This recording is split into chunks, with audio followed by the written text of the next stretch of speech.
above an unmatched love, I learn why I am here. With mission known and faith that's grown, I follow angels and sing love song. Mercy fills in all the blanks I draw along the way. Angels lead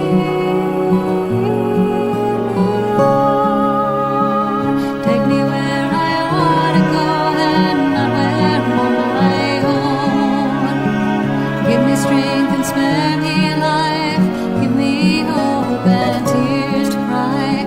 Angels lead me on my way.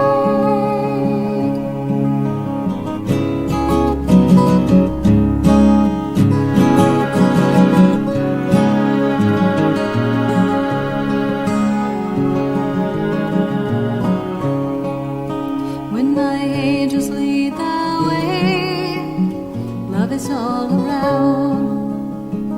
When my angels lead, mercy smooths the ground. Faith is growing in this time, and hope will not be sacrificed. When my angels lead, lessons are behind. Angels lead me on. Take me where I ought to go, not where on my own. Give me strength and spare me life, give me hope and tears to cry. Angels lead me on my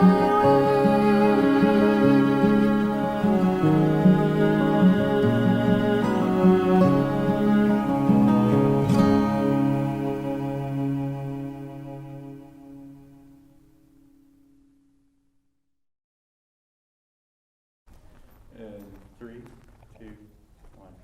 Good morning. I'm Jamie Donaldson, and I'm here with a little Unity update.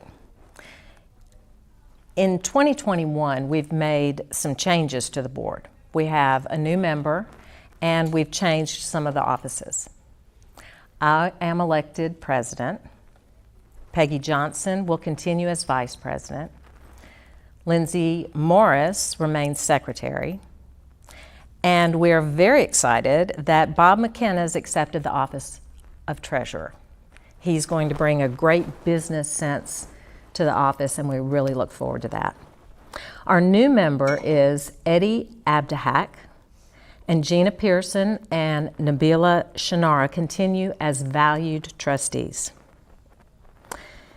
In 2019, we functioned as a board-led church. In 2020, we started to lay the groundwork for building our teams, and we have a couple of our teams in place. For 2021, we are really going strong with implementing our teams.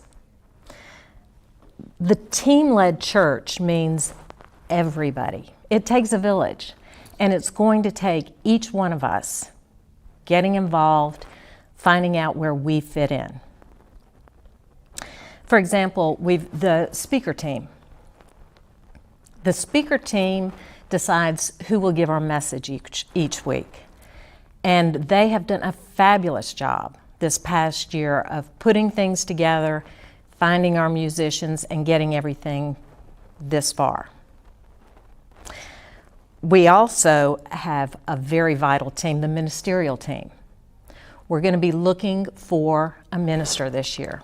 So raising funds for that and having people in place to find candidates and bring them for all of us to see. We also have the team that has helped Nello mop and vacuum and dust and keep things going. Finding your team, finding the place where you can fit in is just going to be vital for making this work. I'd also like to mention Realm.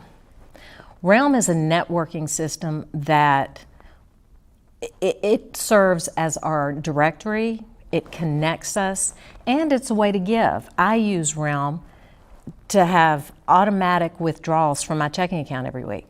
It's very easy. To set up Realm account, to join a team, just call Nello at the office and she'll be able to help in any way, get you set up. In spite of all the challenges that we've faced over the past 2 years, we continue to move forward with regular classes and special events.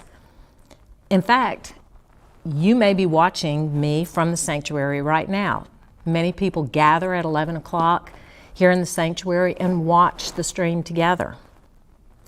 So to learn more about what's going on here, check out the newsletter, look at the website. There's a little box under the lending library that's got a list of what's going on here out on the corner. So get involved, give us a call. I am so excited about this year. I think it's going to be, we're heading in a new direction, and I'm just very excited about it. Thank you. Good morning, everybody, and welcome to Unity of Birmingham. I'm Joan Tufts. I've been a member of this community of love for 20 years. I'm a prayer chaplain here. I've served on the board of trustees, and I really cherish and value this community. This morning, our guest speaker is going to be Dr. Michael Rice, and many of you already know Michael. He and Jerry Bartholow were quite close, and Jerry invited him here every year to speak. For those of you who don't know him, I'll tell you a little bit more about him after our opening prayer. First, I'm going to read Unity's core principle. We are individual expressions of the one power of the universe, and we align with our divine nature through prayer and meditation. And from the Aramaic interpretation of the Lord's Prayer, Jesus was instructing us how to pray by aligning ourselves with God, with our love essence. So join me now in prayer. Sweet and Holy Spirit, that whole spirit of love where nothing is missing and all is complete. We join our hearts together today to align ourselves with love and to remind ourselves of who we are. We were created by love, and we are love. And so we humble ourselves when we think of any other, whether it's a friend or someone that we have great difficulty and difference with. We humble ourselves and choose to see the Christ nature, the love essence in every person. And now at this time, if you have someone in your life who is experiencing difficulty or pain in any way, emotional, mental, or physical, just hold that person's face, the image of their face, in your mind. And with all these people, and with people around the world who may be suffering, we create a holy space, a space of love. And we beam this love through our bodies into the eyes of people we hold in mind, sending them healing love. And for those in your family who are celebrating something special, we hold those people in our minds. And we give thanks for all the good in our lives. And we say, thank you, God. And now we close our prayer in the name and the nature of Jesus the Christ, who came to show us how to live life abundantly. Jesus didn't come to show us how to get by. He came to show us how to live life fully. And in his name and in all the names of the holy ones who have been our way showers, we say amen. And so now, let me introduce Michael. He has lots of credentials. He has 2 doctorates, one in naturopathic medicine and one in holistic philosophy. He also has a strong background in electronics. But what is so powerful is the way he's combined those skills and knowledge bases with the work that he's done over 4 decades with the foundation for the Kaburis Manuscript. The Kaburis Manuscripts are the oldest manuscripts that we know of, and they're written in Aramaic. And Michael has been working with world-renowned scholars who are steeped in the language and the culture of Jesus' time to interpret these manuscripts. So what we hear from Michael is a very integrated result of lots of skill and work.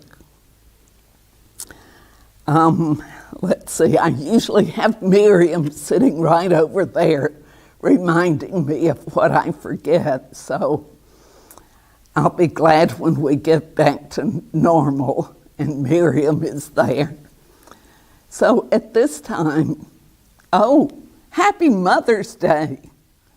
Michael will be speaking to that as well as speaking to what he's learned from these Kaburis manuscripts about what Jesus, his real name was Yeshua, what he was talking about when he talked about what we call forgiveness. It was a total misunderstanding in the Greek translation. And Michael teaches us from those manuscripts how to address our fears. I was listening again today to Jerry's message from last week, and it felt like it was an introduction to Michael's talk this week. Jerry was talking about our fears and how to let them go. Well, Michael will give you specific tools to work on that. So I'll turn it over to Michael. Good morning, and it's a delight to be here at Unity of Birmingham one more time. And I'd like to open the space with acknowledgement and appreciation for Jerry and Jane Bartholow. And Jerry and Jane were here 30 years ago when it's actually a little more, I think, than 30 years, when I first started presenting here at Unity Birmingham. And so they became very close friends, very dear folks, both of them. And so I'd like to just have each of us hold them in our hearts for a moment. And of course, especially Jane, with it being Mother's Day, we'll hold you in our hearts, both of you.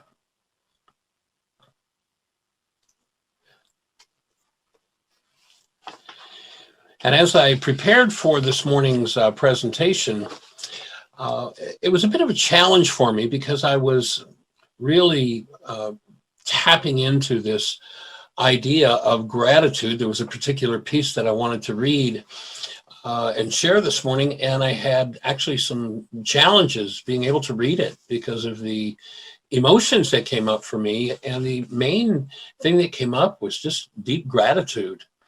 And this piece that I'm going to share with you in a few minutes really highlights to some degree how women are treated in our culture. So I really want to make this a healing process, more than just an acknowledgement of moms, but opening a space with some tools from the Why Is This Happening to Me Again work on forgiveness. And hopefully will unfold the benefit to moms and perhaps people that haven't been so appreciative of their moms or their spouses for a new level of gratitude and a new level of honoring women in our lives, but also and especially mothers in our lives. So I'll just start out with a happy Mother's Day to each of you who are mothers, and to everyone else an invitation into, maybe looking at taking a little better care of the women in our lives that are moms, maybe taking better care of the women in our lives, period, maybe even taking better care of ourselves. And so I want to move into that arena and look at bringing some healing tools in the direction of our relationships. And of course, as we do that, we get a double gift because we get to give it to the moms and the women in our lives, and we get to receive it as well. And of course, if you're a mom with a mom, these tools will perhaps apply to you as well. And so we want to step into this space of gratitude for the fact that these women who we call moms have brought pure love and pure being into the world. And that is just an amazing, profound thing. And moms so deeply, and I'm thinking, of course, of my own mom, how I really see in my whole life how I've stood on her shoulders and how she was a woman that was there for me when I was not up to the task. She was my support. And when I was being attacked, she was my support. She was there to protect me. And deep appreciation to you, Mom, for all of that support over all of those years. Aldous Huxley made the statement, most human beings have an almost infinite capacity for taking things for granted. And my invitation today is going to be to step out of that taking things for granted, whether it's your mom, whether it's the woman or women in your life, your daughters, your children, whether it's life itself. That gratitude is a powerful thing. And that was the first thing that came up for me when I started to think about women in my life, is the gratitude that I have for the fact that I have had such awesome women to support me.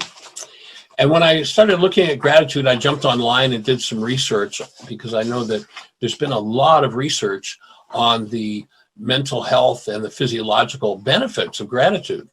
And I want to offer some gratitude to a young lady named Amy Morin, who's a psychotherapist, that put this list together. And I want to just share with you briefly, just touching into it. And you might want to do some more research on this yourself, but there's been some deep work done on what happens when we step into gratitude. And what she's brought forward is a list of 7 scientifically proven benefits of gratitude. One of them is it opens a bigger space in relationships. It leads to new opportunities in relationships when we're able to express gratitude in those relationships. And of course, when we point that gratitude toward our moms and the women in our lives, there's going to be that opening of deeper and more profoundly loving spaces for both of us. They've shown, with objective statistics, that gratitude improves physical health. That people that score high on what they call gratitude scales report less pains and aches and feeling healthier than other people on objective scales, self-measured scales. And they've shown that people who have gratitude tend to take better care of themselves. It improves psychological health. It reduces the number of toxic emotions, from envy and resentment to frustration and regret. It effectively increases happiness and reduces depression. Now, of course, we can all look at what we don't have and therefore enhance those other states. But when you think about the fact that here we are, we get to have a human life. I mean, how amazing is that? And, you know, one of the things we usually do in the evenings, we take care of my father-in-law, and he's 88. And so in the evenings we sit and usually watch nature videos and such. And so often it occurs to me that, you know, here's something that this cameraman sat for 4 weeks to get a 30-second shot of something that probably no human being has ever seen before. And I get to sit in my living room in front of a television and I get to receive that. How awesome is that? How many things are there to be grateful for? Now, again, of course, we can go in the other direction. Just recognize that the choice you make there is going to enhance health in one direction and degrade health in the other direction. So pretty important stuff. Gratitude enhances empathy with others and reduces aggression. So literally, just by spending time each day counting our blessings, you know, being in that state of gratitude. In one study, it showed that those who ranked higher on the gratitude scales were less likely to retaliate against others, even when they were given negative feedback. They experienced more sensitivity and empathy toward people and a decreased desire to take revenge on objective scales. That's pretty potent stuff. And so, you know, if you pick one object of attention in your life to focus gratitude on, let's go for mom.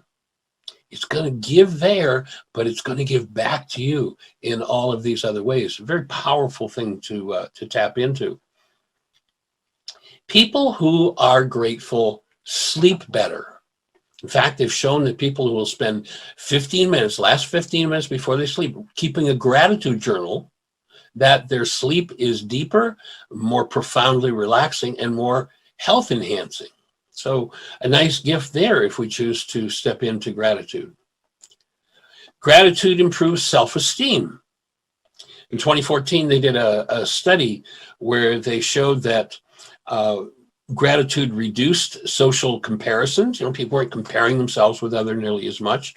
And rather than becoming resentful of people who were successful, they were able to wish others well in their success and appreciate others' accomplishments. And of course, that leads to this state of less stress and tension within physiology and an enhanced state of well-being. Gratitude, they've shown, also increases mental strength, reduces stress, but may also play a major role in overcoming trauma.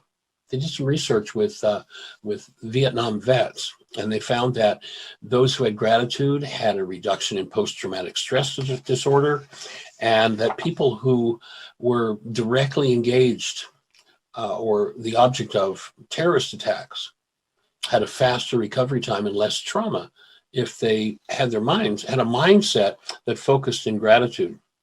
And so we have lots to be grateful for. And if we choose gratitude, mom's going to be grateful for that too, as are the women in our lives. And so I'm going to read this little story, which is the one that brought so much emotion up for me as I was preparing to do this presentation. And it's called Just a Mom. Duh. I stood in line as a woman named Emily renewed her driver's license in the county clerk's office. She was asked her occupation. She hesitated and uncertain as to how to classify herself. What I mean is, the recorder explained, do you have a job or are you just, of course I have a job, snapped Emily, appearing a little embarrassed. I'm a mom. We don't list mom as an occupation, but housewife covers it, said the recorder emphatically. Sounded demeaning. I forgot about Emily until one day I found myself in the same situation. This time it was at our own town hall. The clerk was obviously a career woman, poised, efficient, and possessed of a high-sounding title like official interrogator or town registrar. What's your occupation? She probed. What made me say it? I do not know, but the words just popped out. I'm a self-employed research assistant in the field of child development and human relations and executive assistant to the CEO of my company. The clerk paused, ballpoint frozen in midair. She looked up as though she'd just not heard correctly. I repeated the title of my chosen field slowly, emphasizing the most significant words. Then I started to wonder as my pronouncement was written by a hand that was so proud to make my acquaintance, written into the public record for the world to see. It was in bold black ink on the official questionnaire. Might I ask, said the clerk with new interest, just what do you do in the field? Coolly, with a new sense of pride, and the realization of just how important my purpose is, I heard myself reply. I have a continuing program of research, what mother doesn't, in the laboratory and in the field. Normally I would have said inside and out. I'm working on my master's, the whole blessed family, and already have 4 credits, all daughters. And I handle all aspects of our company's business. My work is acknowledged as one of the most demanding in the humanities. Any mother care to disagree? And often I work 14 hours a day, 24 hours, more like it. The lives I touch alter the course of history. And my chosen career is more challenging than most run-of-the-mill jobs. The rewards? Out of this world. Much more than money, prestige, power, or success. There was an increased note of respect in the clerk's voice as she completed the form, stood up, and personally ushered me to the door. As I drove into our driveway, buoyed up by how important my position is, I was greeted by my lab assistants, ages 13, 7, and 3.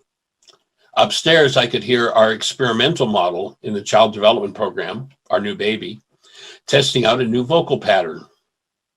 I had scored a beat on the bureaucracy, and the cloud our culture has put over motherhood was erased forever. I'd gone on the official records as someone more distinguished and indispensable to mankind than just a mom. Motherhood.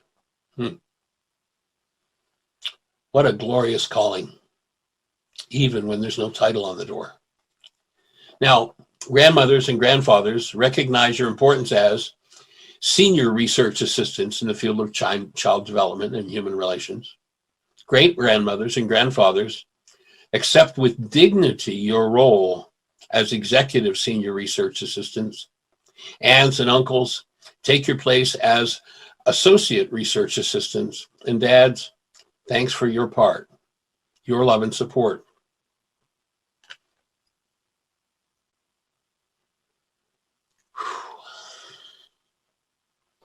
For the most important grouping in the world, our family. May your troubles be less, your blessings be more, and nothing but happiness come through your door. And may this be the best year yet of your eternal life, moms, and all the research assistants that go with her.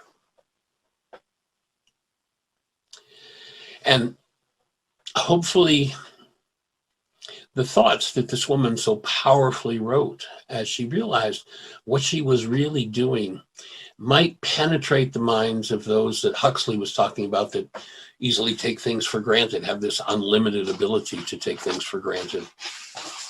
And perhaps some new habits will be formed. You know, there's a writer, Henry David Thoreau, and he says this: a single footstep will not make a path on the earth. So a single thought will not make a pathway in the mind. To make a deep physical path, we walk over and over again. To make a deep mental path, we must think over and over the kind of thoughts we wish to dominate our lives. Perhaps you've tapped into some new thoughts here about yourself as a mom and what you deserve. Perhaps as one of those who's been supported by a mom, you've maybe are thinking some new thoughts that, because of the busyness in the world, don't always stand in your mind. And I'd invite you, if you are, to jot those things down and don't fall into the trap of putting them into the divine forgettery, because they're so important. If there's something in your life that blocks you from doing that, you know, if you look at mom or you look at whoever that person is, then you have some sort of hostility or fear moving in you. That's the time to enter into forgiveness. And it won't be about forgiving mom. Whenever hostility or fear comes up in the human mind, it comes up in the human mind because it's in the human mind, not because something happened in our world. And the process of forgiveness, as it was originally taught 2,000 years ago on planet Earth, was the process by which you dropped into, you were able to tap into the deeper hidden parts of your mind that perhaps have created some "why is this happening to me again" patterns based in hostility or fear. And surprisingly, the forgiveness process in that situation is totally backward from what the world has taught us. You know, the world has taught us if we're in pain, we're supposed to let somebody else off the hook because of what's happening inside of us. But you'll notice that if you've been through a particular painful reality with anybody in your life, mom, spouse, children, daughter, future mom, if you've been through some sort of painful pattern 87 different times with 42 different people, you'll notice that you're the only one that was there every time that pattern came up. And your forgiveness there would be your action of going inside of yourself and finding the root of that pattern that comes from some form of hostility or fear that we, as a culture, have been taught to blame on everybody else. You know, have you ever said to somebody, "You made me really mad. You hurt me. You upset me. You really have a problem"? You ever said that to somebody? And then you take a breath and you think to yourself, let's see, if they're the one with the problem, why am I the one with the pain? Maybe I need to realize that if there's pain in me, I need to address and rid myself of that pain and the responses, the behaviors that come from that pain. Forgiveness in that situation looks very strange. And I'm going to invite you to just close your eyes for a moment and go into a quiet space. Allow yourself to just take a few breaths. And as you breathe, think about a situation where there's been some sort of upset, some form of hostility or fear for you. And notice that in that situation, there's something that you wanted from somebody in your world. It might have been yourself, if you're pointing your hostility or fear at yourself. It might have been mom. It might have been sister. It might have been somebody on the other side of the world. We say, the fact that they did that makes me so mad. Excuse me? Nobody and nothing can make you mad unless there's mad in there, and then you can pretend that they make you mad.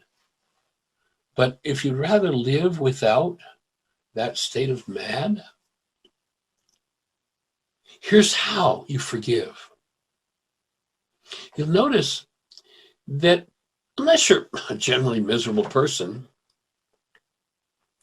that you're pretty happy with most everybody in your life when they're doing what it is you want them to do. And notice that when they violate a goal that you hold, that's when you start pointing your upset mind at them. Now, that upset mind, remember, is in your body. It is your body who feels the effects of it. You get the original, they get the carbon copy when that energy of any form of hostility or fear moves in you. And here's the key way into forgiveness. And it sounds strange when you first confront it. You know, if we as we present this, you know, you can go to your app store on your phone, and you can type in the words Heartland Aramaic Forgiveness, and you'll see there the world's first forgiveness app. You can carry out this process, remind yourself, and work with it on your phone every day. 5 days a week from 1 till 2 o'clock, we do a radio show. That's 1 till 2 o'clock Eastern, so it would be noon to 1 o'clock Central Time. And we're there to answer questions, to help to refine this. You can go to our website, which is whyagain.org, and there's all kinds of material backing this up. This comes out of the first century Aramaic teachings of the man named Yeshua. So we're here for support. You can call the radio show 5 days a week. Call in numbers 563-999-3581. You can call the radio show and ask questions in there. We are here to support you. Ongoing, 5 days a week, an hour a day for personal conversation, personal consultation, and personal support. So we're not leaving you on your own with this, but it is a pretty strange idea, because the core of forgiveness, as opposed to the Greeks telling us, you know, you made me mad, therefore I'll let you off the hook for the mad that's inside of me, which of course I can forgive everybody in the world because I'm mad and I haven't done anything to change my mad. But if I want to change my mad, here's how I do it. I look for the goal that triggers that mad or sad or whatever it is in me. And in Aramaic, the word forgive is shabag or shabak, and it translates correctly as cancel. When you cancel a goal you hold for someone, when your mind is responding with some sort of pained perception comes from pained content in the mind, not from what happens in the world. And so what is it that you cancel? What is it you shabag? You cancel the goal that you're holding for whoever that person is. So just think for a moment about a situation where you wanted something from someone, they didn't give it to you, and up came your pained perception. And identify the goal that drove that whole process of pain inside of you. Maybe you just wanted someone to care for you. Here's how forgiveness works. You cancel your need to be cared for. Now the average person said, but that's silly. Why would I do that? Here's why you do that. Because in your mind, on your file, so to speak, on being treated well, there's some pain. And you can stand there and insist that they do what you want them to do in order to show that they care for you. And you can do that forever. It's not going to change the root of the pain that's inside of you. The way you access that part is you cancel the goal for them to be kind to you.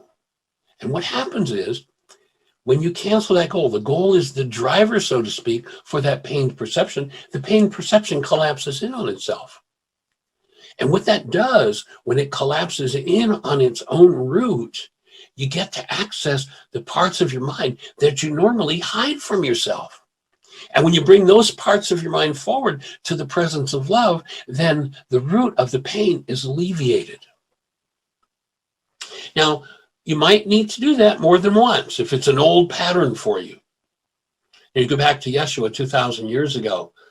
They said, how many times do we need to forgive? Is 7 enough? And in Aramaic, his response was no, 77 times 70, which literally means an infinite number of times till you're finished with that pain or that trauma, because oftentimes those pains and traumas are generational. They've been with us for many generations. And as you remove the root of your pain, which is forgiveness, you get to live more fully as the presence of love, which will just reinforce everything we spoke about when it comes to gratitude. Gratitude is a powerful force. Forgiveness is a powerful complement to gratitude. Deep appreciation for the moms in our lives. And then what we need to do is to put legs under our gratitude and our forgiveness. Interesting quote from John F. Kennedy. He said, as we express our gratitude, we must never forget that the highest appreciation is not the uttering of words, but to live by them. Thank you, moms, for everything that you've brought into our lives. I apologize to you for everything we have done that has shown a lack of gratitude. And I open the space for each of us to join on deeper and deeper levels as the conscious, active presence of love that we were designed to function as. You know, if you go back to that first moment of motherhood and you hold that newborn child and you tap into the essence of that newborn. And I've asked that question in this sanctuary many times. Tap into the essence of that newborn, and what word will you use to describe it? My wife Jeannie and I have asked this question of tens of thousands of people all over the globe. And 100% of the time, their answer is always some variation on the theme of love. Why? Because everybody knows what human life is. One more question there. As you're holding that newborn, is the newborn loving you, or is the newborn love? Pretty clear. It's a state of created being. Thank you, moms, for bringing created being into the world. And blessings. Wow. That is a lot to take in, and certainly we can't take it all in one sitting. So for any of you who are interested, I will do follow-up, not workshops, but just a study group. And I'll give you more information about that on the Friends of Unity Facebook page. At this time, I would like to ask you to please donate to our community of love. We're totally dependent on your generosity to bring these teachings to you. There are many different ways you can do that. You can send a check to the church. You can go online to our website and use a credit card, or to OnRealm. So if you don't find a way, call the office and ask, but please give. We depend on your support. And now in our closing, we'll close with our prayer of protection. And I'm going to do it a little differently today. I'm going to give you the opportunity to affirm what I say in each line. So, for example, the first line, I will say the light of God surrounds us. And then together we will say, I am the light of God. Okay, let's do it. The light of God surrounds me. I am the light of God. The love of God enfolds me. I am the love of God. The power of God protects me. I am the protection of God. The presence of God watches over me, and wherever I am, God is, and all is well. Have a great Mother's Day. We all mother in some way, so celebrate the mothers in your life. including the mother within you.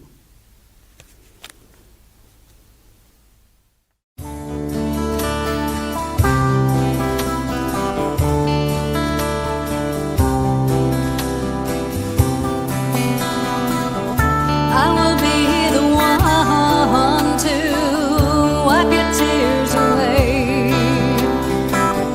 Hold your hand, laugh and talk your fears away. I'll be there for you as long as I live, and then some too, for I'm your friend for life, your mother, that's why.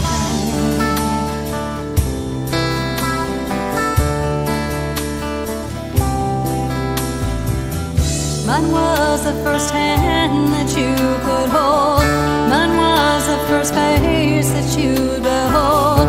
I hold those memories close because they shield me from the cold, and I will always hear your cold hand. May I always feel your fall.